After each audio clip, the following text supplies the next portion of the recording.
ना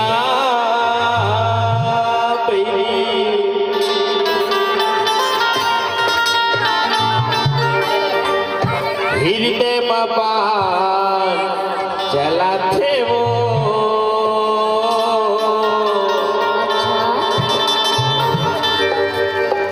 झूली झूली तोरे रेगना सिका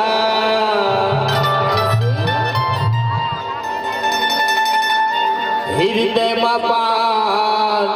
चला थे वो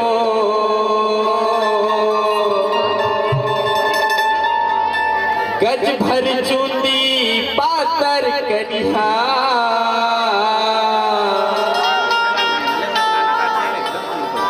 और सन्नी भैया के जीवला जला थे वो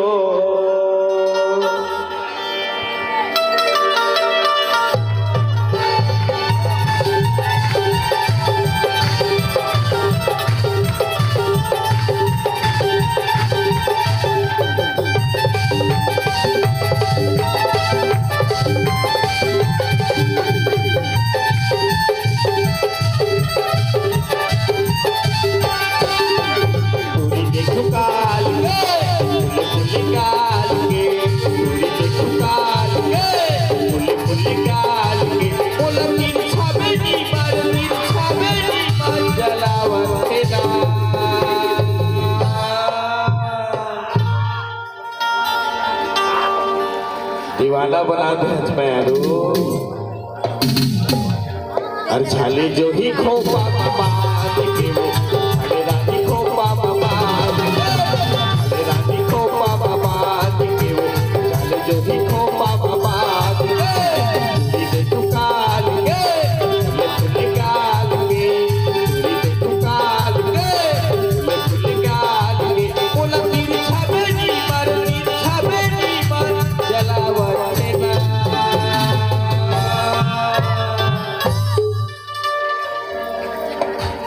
झाले रानी अचरा बाबा के झाले जो भी अचरा बाबा झाले रानी अचरा बाबा के वो झाले जो भी अचरा बाबा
सोच रहे वो कि माया का थो माया कैसे मिली लेकिन माया नहीं जाने मायारू एक बार कहा था आशिका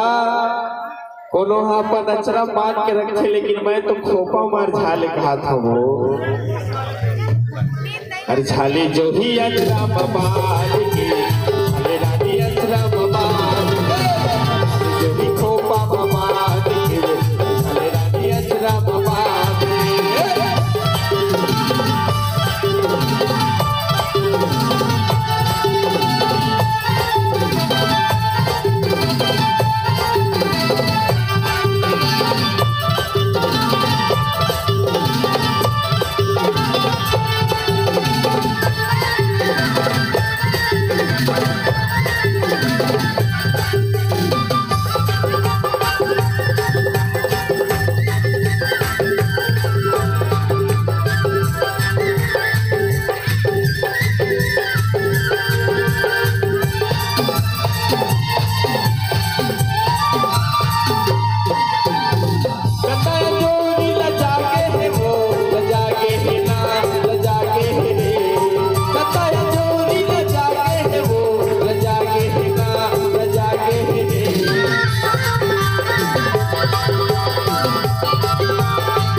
मानत है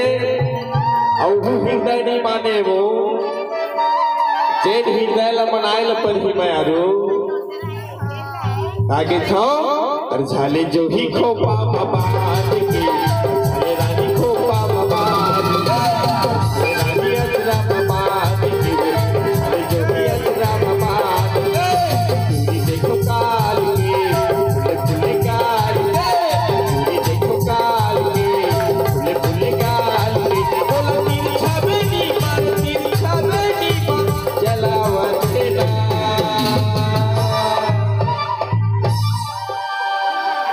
और झाले जो ही खो पापा बात के झाले रानी अजरा बात जो ही खो पापा बात के झाले रानी अजरा बात जो ही खो पापा बात के झाले रानी अजरा बात जो ही खो पापा बात के झाले रानी अजरा बात जो ही खो पापा बात के झाले रानी खोपा